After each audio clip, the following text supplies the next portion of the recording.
അമ്മേ, ചേച്ചി എവിടെ? അഗ്നിയേട്ടൻ്റെ റൂമിൽ പോയോ? അവരുടെ മറുപടി വരാത്തതുകൊണ്ട് അവൾ മുകളിലേക്ക് കയറാൻ തുടങ്ങി.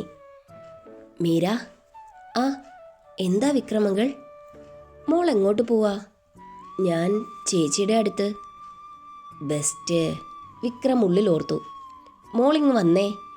അവൾ തിരികെ അവൻ്റെ അടുത്തേക്ക് വന്നു. മോളെ, ഇനിയിപ്പോൾ ചേച്ചി ഒറ്റയ്ക്കല്ല, എപ്പോഴും ബോസ് കൂടെ കാണും. അപ്പോൾ അവരുടെ റൂമിലേക്ക് നമ്മൾ അങ്ങനെ കയറി ചെല്ലാൻ പാടില്ല കേട്ടോ. അതെന്താ അങ്കിൾ, ഇപ്പം നൈറ്റല്ലല്ലോ. എന്നാലും അത് ശരിയല്ല കേട്ടോ. ഇന്നിപ്പോൾ അവരുടെ വിവാഹം കഴിഞ്ഞല്ലേ ഉള്ളൂ. അവർക്ക് ക്ഷീണം കാണും, അവർ റെസ്റ്റ് ചെയ്തോട്ടെ. മോൾക്കിപ്പോൾ എന്താ ചേച്ചിയെ കണ്ടിട്ട് ആവശ്യം? അതിപ്പോൾ ലണ്ടൻ വേണോ അതോ പൂനെ മതിയോ എന്നറിയാനാ. അതെന്താ ഈ ലണ്ടനും പൂനെയും? ഷോ എൻ്റെ അങ്കിൾ, അവർക്ക് ഹണിമൂൺ പോണ്ടേ? അതിന് എൻ്റെ ദൈവമേ, ഈ കുരുട്ടാണോ ഇതൊക്കെ ആലോചിച്ച് കൂട്ടുന്നേ? വിക്രം വല്ലാത്തൊരു ഭാവത്തിൽ അവളെ നോക്കി. എൻ്റെ പൊന്നു മീരമോളെ, ഈ കുഞ്ഞി തല കൊണ്ട് ചിന്തിക്കാൻ വേറെ എന്തോരം കാര്യങ്ങളുണ്ട്. മോൾ അതൊക്കെ ആലോചിക്കേട്ടോ. ഇത്തരം കാര്യങ്ങളൊക്കെ ബോസ് നോക്കിക്കോളും. പോ, ചെല്ല് ചെല്ല്. അവൾ ചുണ്ടു പിളർത്തി ചവിട്ടിക്കുലുക്കി നടന്നുപോയി. ഇതാണല്ലേ ഈ ന്യൂജൻ.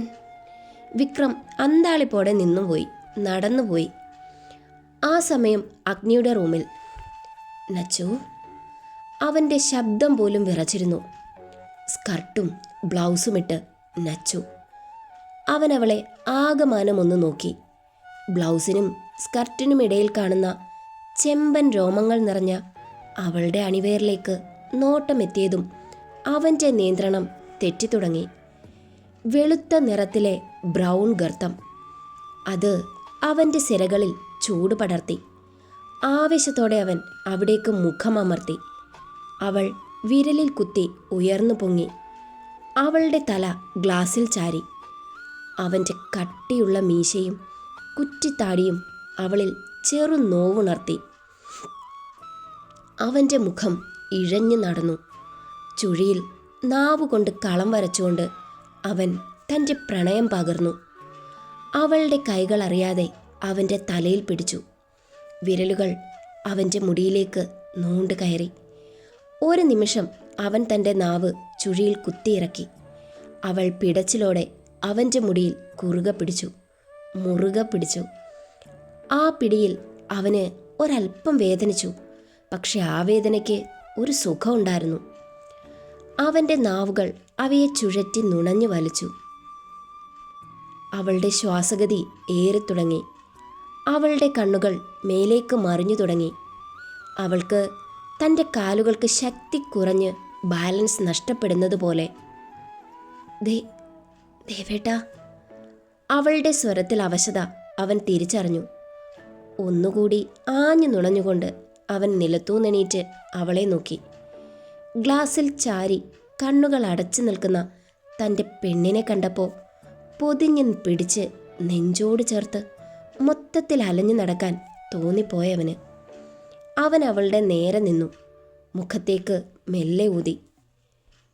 നച്ചൂട്ടാ, ഈ സൗന്ദര്യം മൊത്തത്തിൽ ആസ്വദിക്കാൻ തോന്നിപ്പോവാ എനിക്ക്.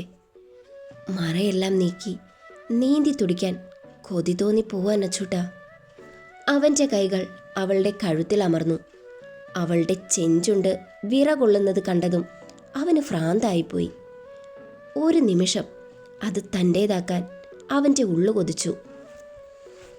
അവളുടെ ചുവന്ന കണ്ണുകൾ, അതിലെ തളർന്ന ഭാവം അവൻ ആ കണ്ണുകളിൽ മെല്ലെ ചുംബിച്ചു.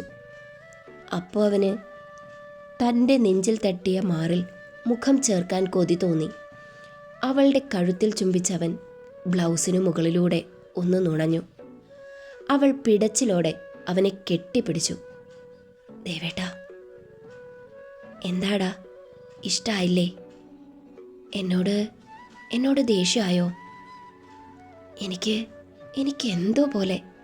ശരീരം ആകെ വിറയൽ പോലെ, കൈയും കാലും തളരുന്ന പോലെ. അവളിലെ വികാരം അവളെ തളർത്തുന്നതാണെന്ന് അവന് മനസ്സിലായി. അവൾ അവൻ്റെ നെഞ്ചിൽ മുഖം പൂഴ്ത്തി നിൽക്കുമ്പോൾ തൻ്റെ വികാരം അടക്കി നിർത്താൻ പാടുപെടുകയാണവൻ. അവളുടെ ഇറുകെയുള്ള ചുറ്റിപ്പിടുത്തത്തിൽ തൻ്റെ ആഗ്രഹമുണരുന്നത് അവൻ മനസ്സിലാക്കി. പക്ഷേ തൻ്റെ പാതിയുടെ ആഗ്രഹം അതാണ് അവനെ പിടിച്ചു നിർത്തുന്നത്. അന്നാദ്യമായി അവൻ ദൈവത്തോട് പ്രാർത്ഥിച്ചു, രാത്രിയിൽ നല്ല മഴ തരണേ എന്ന്. മനുഷ്യൻ്റെ ഓരോരോ ആഗ്രഹങ്ങളെ, വല്ല ഇടിയോ മിന്നലോ ഉണ്ടെങ്കിൽ രണ്ടിൻ്റെ അവസ്ഥ നിങ്ങളൊന്ന് ആലോചിച്ച് നോക്കൂ ഫ്രണ്ട്സ്. അവളുടെ ശരീരം ചൂട് പടർത്തുന്നത് തിരിച്ചറിഞ്ഞവൻ അവളുടെ തലയിൽ മെല്ലെ തഴുകി. നച്ചൂട്ടാ, നീ ഇങ്ങനെ എന്നിൽ ചേർന്ന് നിൽക്കുമ്പോൾ എനിക്ക് കൺട്രോൾ കിട്ടുന്നില്ലടാ. അവളുടെ ഉള്ളൊന്ന് പിടച്ചു. നിന്റെ ആഗ്രഹം അതാണ് എന്നെ പിടിച്ചു നിർത്തുന്നത്. അവൻ അവളുടെ തലയിൽ ഉമ്മ വെച്ചു. അല്പസമയം അവളെ കെട്ടിപ്പിടിച്ച് അങ്ങനെ നിന്നു. കുറച്ച് നിമിഷങ്ങൾ കഴിഞ്ഞതും അവൻ അവളെ കൈകളിൽ കോരിയെടുത്തു. അവൾ പിടച്ചിലോടെ അവനെ നോക്കി. അവൻ കണ്ണുകൾ അടച്ചൊന്ന് ചിരിച്ചു. പിന്നെ അവളുമായി നേരെ ബാത്റൂമിലേക്ക് കയറി. ദേവേട്ടാ. അപ്പോഴും അവനൊന്ന് ചിരിച്ചു. അഗ്നി ഇപ്പോൾ ചിരിക്കാൻ പഠിച്ചിരിക്കുന്നു. ഫ്രഷായി കിടക്കുന്ന ബാത്ത് ടബിലേക്ക് അവൻ അവളുമായി ഇറങ്ങി. അവൾ അവൻ്റെ തോളിൽ കൈചുറ്റി. അവൻ അവളുമായി റോസ് പെറ്റൽസ് നിറഞ്ഞ ടബിലേക്ക് കിടന്നു. അവളെ നെഞ്ചിലേക്ക് കമഴ്ത്തി കിടത്തി. രണ്ടുപേരുടെയും മുഖം പരസ്പരം ഉരസി. അവൻ അവളുടെ മൂക്കിൻ തുമ്പിൽ കടിച്ചു നുണഞ്ഞു. ദേവേട്ടാ. വിറയലോടെ അവൾ വിളിച്ചു. അവളുടെ ഇളം മേനിയുടെ സ്പർശം അവൻ ബാക്കിലേക്ക് തല വീഴ്ത്തി കണ്ണുകൾ അടച്ചു കിടന്നു. അവൾ അവൻ്റെ കഴുത്തിൽ മുഖം അമർത്തിക്കിടന്നു. രണ്ടുപേരുടെയും ശരീരം പലതും കൊതിച്ചു തുടങ്ങി. പക്ഷേ അവർ ആഗ്രഹത്തിന് മുൻതൂക്കം നൽകി. അവളുടെ ചുണ്ടവൻ്റെ കഴുത്തിൽ പതിഞ്ഞു. അവൻ കണ്ണുകൾ തുറന്നില്ല. അവളുടെ ചുണ്ടുകൾ മെല്ലെ അവിടം നുണഞ്ഞു തുടങ്ങി. അരയിലെ അവൻ്റെ പിടുത്തം മുറുകി. അവളുടെ ചുണ്ടുകൾ അവനോടുള്ള പ്രണയം വിളിച്ചു പറഞ്ഞു. നിമിഷങ്ങൾ ഇഴഞ്ഞു നീങ്ങുമ്പോൾ അവൻ്റെ കൈകൾ മാറിലെത്തി നിന്നു. മൃദുവായി ഞെരിച്ചു തുടങ്ങി. അവൾ വിറയലോടെ അവനെ അള്ളിപ്പിടിച്ചു. ദേവേട്ടാ. ആ വിളി അതവനെ തിരികെ കൊണ്ടുവന്നു. തന്നിലെ മാറ്റം അവൾ അറിഞ്ഞിട്ടുള്ള വിളിയാണത്. കാരണം അവൻ്റെ ശരീരഭാഗം അവളിൽ സ്പർശിച്ചിരിക്കുന്നു. ആ സ്പർശം അറിഞ്ഞതിലെ വിറയലാണ് അവൾക്ക്. ഇനിയും ഇങ്ങനെ കിടന്ന കാര്യങ്ങൾ കൈവിട്ടു പോകും എന്നവന് ബോധ്യമായി. അവൻ അവളുമായി മറിഞ്ഞു. അവളെ ടബിൽ കിടത്തി അവൻ എണീറ്റു. അവളെ നോക്കാതെ അവൻ തിരിഞ്ഞു. നച്ചൂട്ടാ, ഫ്രഷായി ഡ്രസ്സ് മാറി വാ. ഞാൻ അപ്പുറത്തുണ്ടാകും. പെട്ടെന്നവൻ പുറത്തേക്കിറങ്ങി. അവൾക്ക് വല്ലാത്ത ശൂന്യത തോന്നി. ഇത്രയും സമയം അവൻ്റെ നെഞ്ചിലെ ചൂടേറ്റ് അവൾ അതിലടിമപ്പെട്ടു പോയിരുന്നു. ദേവേട്ടാ, ദേവേട്ടൻ്റെ സ്പർശം, സാമീപ്യം ഇപ്പം ഞാൻ കൊതിക്കുന്നു. എൻ്റെ ഒരു ഒടുക്കത്തെ ആഗ്രഹം. ഇതും വെള്ളം തന്നെയല്ലേ? ഇവിടെ മതിയായിരുന്നു. ഷോ, ഇനിയിപ്പോൾ പറഞ്ഞിട്ടെന്താ? ഡെവിള് പോയില്ലേ? സ്നേഹം ഭ്രാന്താണ്, അത് മനസ്സിലായി. അപ്പോൾ ഇതും ഭ്രാന്തമാണോ ദേവേട്ടാ? അതറിയാൻ ഞാൻ വെയിറ്റിംഗ് ആണ്. കാരണം അത്രമേൽ ഡെവിളെന്നെ തളർത്തിക്കളഞ്ഞു. ഓരോ സ്പർശത്തിലും നിറഞ്ഞു നിന്നത് കാമമായിരുന്നില്ല, മറിച്ച് പ്രണയമായിരുന്നു. അടങ്ങാത്ത ആഗ്രഹമായിരുന്നു. അതതിൻ്റെ പൂർണ്ണതയിലെത്താൻ പ്രകൃതി കനിഞ്ഞാൽ മാത്രം മതി. അവൾ ടബിലേക്ക് ഊളിയിട്ടു. അവളുടെ ശരീരം മറ്റെന്തൊക്കെയോ കൊതിച്ചു തുടങ്ങിയത് സ്വയം അടക്കി വെള്ളത്തിൽ ആഴ്ന്നു കിടന്നു. അഗ്നി കണ്ണാടിയുടെ മുന്നിൽ നിന്നു. സ്വയം നോക്കി. അവൻ്റെ ചുണ്ടിൽ ഒരു പുഞ്ചിരി. ശരീരത്തിലാകെ ബ്ലഡ് പമ്പ് ചെയ്യുന്നത് സ്വയം അറിയാം. അവൻ ബാത്റൂമിലേക്കൊന്നു നോക്കി. അവൻ്റെ ചുണ്ടിൽ മനോഹരമായ പുഞ്ചിരി വിരിഞ്ഞു. അവൻ കറുത്ത ഷർട്ടും മുണ്ടും എടുത്തു. അല്ലേ, ഇന്നിത് വേണ്ട. അവൻ അത് മാറ്റി ഇളം മഞ്ഞ ഷോർട്ട് കുർത്തിയും എടുത്തു, ഒപ്പം മുണ്ടും.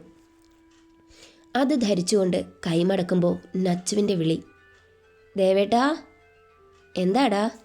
എനിക്ക് ഇടാൻ ഇവിടെ ഡ്രസ്സൊന്നും കാണുന്നില്ല. അയ്യോ, അത് ഞാൻ മറന്നു. അവൻ വേഗം കബോർഡ് തുറന്നു. ലൈറ്റ് കളറാണ് അവനിഷ്ടം, പിന്നെ ബ്ലാക്കും. അവൻ അവളുടെ ഡ്രസ്സിലൂടെ വിരലോടിച്ചു. ഒക്കെയും അവൻ തന്നെ കരുതിയതാണ്. ഒരു ലൈറ്റ് പിങ്ക് ഗൗൺ കണ്ടതും അവനതെടുത്തു. പിന്നെ അവൾക്കുള്ള ഇന്നേഴ്സ്. അതെടുക്കുമ്പോൾ അവൻ ബാത്റൂമിൽ വാതിലിൽ മുട്ടി. നച്ചൂട്ടാ, ദേ തുറന്നേ. അയ്യോ വേണ്ട, അവിടെ വെച്ചിട്ട് ദേവേട്ടൻ പോയിക്കോ, ഞാനെടുത്തോളാം. അതെന്താ നച്ചൂട്ടാ അങ്ങനെ? അത് ഞാൻ... എന്താ? അറിയില്ലേ ദേവേട്ടാ, ഇവിടെ ഒന്നുമില്ല. ഇട്ടിരുന്നത് കഴുകി വിരിച്ചു. ഹേ, അപ്പോ? അവൻ്റെ സ്വരത്തിൽ കുസൃതി. ദേവേട്ടാ, അവൾ ചിണുങ്ങി. നച്ചൂട്ടാ, ഒന്ന് കാണാൻ നല്ല കൊതിയുണ്ട്, പക്ഷേ കാത്തിരുന്നേ പറ്റൂ. അവൻ മനസ്സിലോർത്തുകൊണ്ട് വിളിച്ചു പറഞ്ഞു. നച്ചൂട്ടാ, ദേ ഇവിടെ വച്ചിട്ടുണ്ട്. നല്ല സുന്ദരി കുട്ടിയായി വേഗം വാട്ടോ, നമുക്കൊന്ന് പുറത്തു പോയിട്ട് വരാം.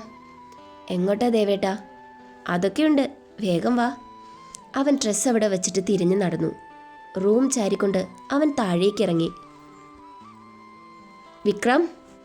താഴെ എത്തി അവൻ്റെ മുഖം ഗൗരവത്തിലായി. ബോസ്.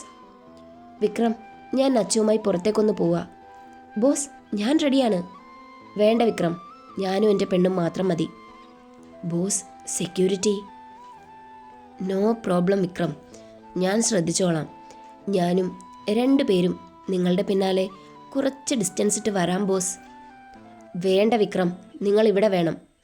അവൻ സമ്മതിക്കില്ല എന്നറിയുന്നത് കൊണ്ട് വിക്രം പിന്നെ ഒന്നും പറഞ്ഞില്ല. അപ്പോഴേക്കും നച്ചു റെഡിയായി എത്തി. ചേച്ചി, എവിടേക്കാ? അറിയില്ല മോളെ, ദേവേട്ടൻ പറഞ്ഞു റെഡിയായി വരാൻ. മോനെ, സന്ധ്യയ്ക്ക് മുമ്പ് ഇങ്ങെത്തണം കേട്ടോ. ആ, ഇന്ന് നിങ്ങളുടെ ഫസ്റ്റ് നൈറ്റ് ആണെന്ന് ഓർമ്മ വേണം. മീരയുടെ വെളിപ്പെടുത്തൽ ഏവരെയും ഞെട്ടിച്ചു. പറഞ്ഞത് അബദ്ധമായോ എന്ന മട്ടിൽ അവൾ എല്ലാരെയും നോക്കി. സാഹചര്യം പന്തിയല്ല. എസ്കേപ്പ് മീര. അവൾ ഓടിക്കഴിഞ്ഞു. ഈ പെണ്ണിനെ ഞാൻ...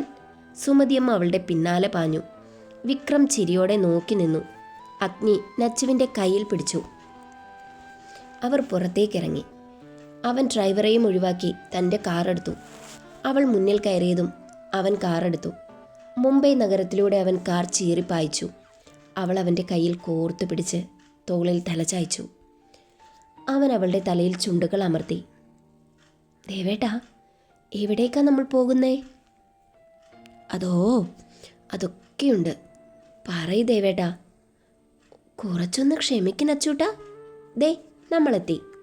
അവൻ ജുവലറിയിൽ കാർ കയറ്റി നിർത്തുന്നത് കണ്ടതും അവളുടെ മുഖം ചുരുങ്ങി. ഇപ്പം എന്താ ഇവിടേക്ക്? കല്യാണത്തിന് വേണ്ടി വാങ്ങിയത് പോരാഞ്ഞിട്ടാണോ ദേവേട്ടാ? വന്നേ, നമുക്ക് തിരികെ പോവാം. എനിക്ക് ഗോൾഡ് ഇട്ട് നടക്കുന്ന ഇഷ്ടമല്ല, പിന്നെ എന്തിനാ? അവൻ അവളുടെ അരയിൽ പിടിച്ചു. അവൾ മിഴികൾ ഉയർത്തി അവനെ നോക്കി. അവൻ അവളുടെ കണ്ണുകളിൽ നോക്കി. ഇവിടെ ഒരെണ്ണം മിസ്സാണ്, എനിക്കത് വേണം. അവൻ്റെ കണ്ണുകളിൽ വല്ലാത്തൊരു ഭാവം. അരയിൽ ചുറ്റിപ്പിണഞ്ഞു കിടക്കുന്ന സ്വർണ്ണ നാഗം പോൽ. അവൾ വിയർത്തുപോയി. കാരണം അത്രയും ഹോട്ടായിരുന്നു അവൻ്റെ ശബ്ദം. ദേവേട്ടാ. അവൻ അവളുടെ കഴുത്തിൽ മുഖം ചേർത്ത് മെല്ലെ പറഞ്ഞു. ഇന്ന് രാത്രി മഴ പെയ്യും. ഈ അഗ്നിയുടെ ആവശ്യം അവനറിയാം. അഗ്നിയുടെ പെണ്ണിനെ കാണുമ്പോൾ, അറിയുമ്പോൾ അത് അഗ്നിയുടെ ആഗ്രഹങ്ങൾ നിറവേറ്റി വേണം. ദേവേട്ടാ. അതീനച്ചു, എനിക്കത് കാണണം. അവൻ അവൾക്കൊരു ഉമ്മയും നൽകി ഡോർ തുറന്നിറങ്ങി. ശില പോലെ വിയർത്തിരുന്ന അവളെ അവൻ വന്നാണ് ഇറക്കിയത്. അവളെ കൈകളിൽ കോരിയെടുത്ത് അവൻ അകത്തേക്ക് നടന്നു. ഷോപ്പിലുള്ളവർ അമ്പരന്ന് നിൽക്കുന്നു. മുംബൈ ഡെവിൾ ഇന്ന് മാരേജ് കഴിഞ്ഞുടൻ ഭാര്യയുമായി. അവർ അമ്പരന്ന് നിൽക്കുന്നു. അവൻ ഹിപ്പ് ചെയിൻ സെക്ഷനിലേക്ക് നടന്നു. അവൻ്റെ മടിയിലായി അവളെ ഇരുത്തി. അവൾ ചുറ്റും നോക്കാൻ തന്നെ ചമ്മലിൽ അവൻ്റെ കഴുത്തിൽ മുഖം പൂഴ്ത്തിയിരുന്നു. കരിമണി മുത്തോടു കൂടിയ ചെയിൻ അവനെടുത്തു. അവൻ്റെ മനസ്സിലേക്ക് അവളുടെ ഭംഗി കടന്നു വന്നു. അവിടെ ചുറ്റിക്കിടക്കുന്ന ചെയിൻ ഉള്ളുകൊണ്ട് കണ്ട് അവൻ്റെ ചുണ്ടിൽ പുഞ്ചിരി വിരിഞ്ഞു. അപ്പോഴാണ് അവളുടെ കണ്ണിൽ മറ്റൊന്നുടക്കിയത്. അവളുടെ കണ്ണുകൾ വിടർന്നു. ഇതെടുക്കൂ. അവനത് സെയിൽസ്മാന് നേരെ നീട്ടി. ദേവേട്ടാ, അതൂടി, അവൾ അവൻ്റെ കാതിൽ പറഞ്ഞു. ഏത്? അവൻ നോക്കി. അവൾ ചൂണ്ടിയ ഭാഗത്തേക്ക് നോക്കി അവൻ്റെ ഉള്ളു കിടുങ്ങി. നോ, അവൻ പെട്ടെന്ന് പറഞ്ഞു. പ്ലീസ് ദേവേട്ടാ. വേണ്ട കുഞ്ഞാ, അത് വേദനിക്കും. പ്ലീസ്, എൻ്റെ പൊന്ന് ദേവേട്ടനല്ലേ, എനിക്കത് ഒരുപാട് ഇഷ്ടമായി. നച്ചൂട്ടാ, പറയും പോലല്ല. അതെൻ്റെ കുഞ്ഞിനെ വേദനിപ്പിക്കും. ഞാൻ സമ്മതിക്കില്ല. എങ്കിൽ എനിക്കിതും വേണ്ട. അവൾ മുഖം വേർപ്പിച്ചു. കുഞ്ഞാ, വേണ്ട, പോ. അവൾ ചിണുങ്ങിക്കൊണ്ട് എണീറ്റു. ശരി, പക്ഷേ സർ, അതിവിടെ തന്നെ സെറ്റ് ചെയ്ത് തരും സർ. ഓക്കെ, എടുത്തോളൂ. അവൻ്റെ മുഖം ഒട്ടും തെളിഞ്ഞില്ല. Thank you ദേവേട്ടാ. അവൾ അവനെ കെട്ടിപ്പിടിച്ച് കവിളിൽ ഉമ്മ വെച്ചു. സെയിൽസ്മാൻ അമ്പരന്നു പോയി. അവൻ്റെ ചുണ്ടിൽ ചെറിയ പുഞ്ചിരി വന്നെങ്കിലും അവളുടെ ആഗ്രഹം സമ്മതിച്ചു കൊടുക്കാൻ മനസ്സാൽ കഴിഞ്ഞില്ലവന്. അവൻ സുമതിയമ്മയ്ക്കും മീരയ്ക്കും കുറച്ച് ഗോൾഡ് വാങ്ങി. അതൊക്കെ കണ്ട് ഹൃദയം നിറഞ്ഞു നിൽക്കുകയാണ് നമ്മുടെ നച്ചു. മേഡം, അകത്തേക്ക് ചെന്നോളൂ. അത് കേട്ടതും അഗ്നിയും എണീറ്റു. സർ ഇരുന്നോളൂ, മേഡം പോയിട്ട് വരട്ടെ. അവൻ പയ്യനെ കനപ്പിച്ചൊന്ന് നോക്കി. അപ്പോൾ അവൻ്റെ ഫോൺ റിങ് ചെയ്തു. അവനത് അറ്റൻഡ് ചെയ്തു. ആ സമയം നച്ചു അകത്തേക്ക് കയറി. മേഡം, കിടന്നോളൂ. ലേഡി സ്റ്റാഫ് പറഞ്ഞതും അവൾ ബെഡിലേക്ക് കിടന്നു. അവർ അവളുടെ ഡ്രസ്സ് നേരെയാക്കി. മേഡം, കണ്ണടച്ച് കിടന്നോളൂ. നച്ചു തലയാട്ടി. അവൾ കണ്ണുകൾ അടച്ചു. അപ്പതേ അകത്തേക്കൊരാൾ കയറി വരുന്നു. അത് അവൾ അറിഞ്ഞിട്ടില്ല. അയാളുടെ കണ്ണുകൾ അവളിൽ ഒഴുകി നടന്നു. അയാളുടെ ചുണ്ടിൽ വൃത്തികെട്ട ചിരി വിരിഞ്ഞു. കൊള്ളാലോടി മുതൽ, ഇതോടെ ഇടുമ്പോൾ ഒന്നുകൂടി ഭംഗി കൂടുമല്ലോ. സ്റ്റാഫിനോട് പറഞ്ഞുകൊണ്ട് അയാൾ അവളുടെ അടുത്തേക്ക് നടന്നു. അവളുടെ വയറിലേക്ക് നോക്കി ചുണ്ടുകൾ ഒഴിഞ്ഞു. ഹോ, കടിച്ചെടുക്കാൻ തോന്നുന്നു. അവൻ തൊടാൻ കൈ ഉയർത്തിയതും ആ കൈയിൽ ബലിഷ്ഠമായൊരു കരം മുറുകി. അയാൾ ഞെട്ടലോടെ തിരിഞ്ഞു. അയാളുടെ മുഖം പേടികൊണ്ട് വിളറിപ്പോയി. സർ, പെട്ടെന്ന് അഗ്നിയവൻ്റെ വായ പൊത്തി. നിനക്കറിയില്ലേ? മുരണ്ടുകൊണ്ട് അവൻ ചോദിച്ചു. അറിയാം സർ. Do it. അവൻ മുരണ്ടുകൊണ്ട് അവനുമായി പുറത്തേക്കിറങ്ങി. അവൾ പേടിയോടെ അവൻ പോയ വഴിയെ ഒളിഞ്ഞു നോക്കി. ജുവലറിയുടെ ഒത്ത നടുക്ക് അവനെ മുന്നിൽ നിർത്തി അവൻ്റെ കൈ വളച്ചു പിടിച്ചിരിക്കുകയാണ് അഗ്നി. നിനക്ക് എൻ്റെ പെണ്ണിൻ്റെ ഭംഗി തന്നെ ആസ്വദിക്കണം അല്ലേടാ? ആദ്യത്തെ പഞ്ച് മൂക്കിൽ തന്നെ. അയാൾ നിലവിളിച്ചതും അയാളുടെ കൈവിരൽ ഓരോന്നായി അവൻ ഒടിച്ചു. അയാളുടെ നിലവിളി മുഴങ്ങി. മറ്റു കസ്റ്റമേഴ്സ് ഇറങ്ങി ഓടി. സ്റ്റാഫുകൾ മുന്നിൽ നടക്കുന്നത് കണ്ട് വിറയലോടെ നിന്നു. അവർ കണ്ടു നേരിൽ മുംബൈ വിറപ്പിക്കുന്ന അഗ്നിദേവ് റായ്ചന്ദ് എന്ന ഡെവിളിനെ. ഒന്നനങ്ങാൻ പോലും കഴിയാതെ അവർ വിറച്ചു നിന്നുപോയി. അവനെ ഉയർത്തി നിലത്തേക്ക് എറിഞ്ഞുകൊണ്ട് അവൻ നച്ചു കിടക്കുന്ന റൂമിലേക്ക് നോക്കി. വാട്ടർ, അവൻ പറഞ്ഞതും ഒരു സ്റ്റാഫ് ഒരു കുപ്പി വെള്ളവുമായി ഓടി വന്നു. അവൻ്റെ മേലേക്ക് തന്നെ കൈ കഴുകിക്കൊണ്ട് സ്റ്റാഫ് നീട്ടിയ ടിഷ്യുവിൽ കൈയും തുടച്ച് അവനകത്തേക്ക് കയറി. ഇങ്ങേർക്കിത് വേണം. ഏത് പെൺപിള്ളേരെ കണ്ടാലും കിളവൻ ഇളക്കാൻ തുടങ്ങും. ഇപ്പം കളിച്ച് കളിച്ച് ഡെവിളിൻ്റെ പെണ്ണിന് നേരെ ചെന്നു. ആവശ്യത്തിലധികം മേടിച്ചും കൂട്ടി. സ്റ്റാഫുകൾ പിറുപിറുത്തു. വന്ന കസ്റ്റമേഴ്സും പോയി. അവിടെ കിടക്കട്ടെ, അല്ല പിന്നെ.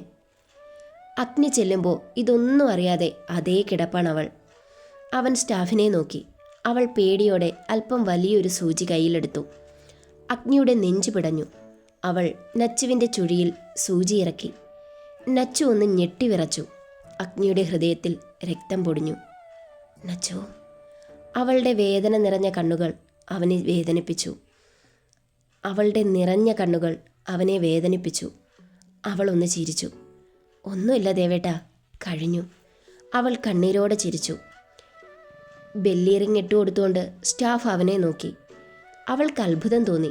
അല്പം മുമ്പ് താൻ കണ്ട ഡെവിൾ തന്നെയാണോ ഇപ്പോൾ ഈ മുന്നിൽ നിൽക്കുന്നത്? അവളുടെ വായ തുറന്നു പോയി. വേദനയോടെ കണ്ണിൽ പ്രണയം നിറച്ച് അവൻ അഗ്നി.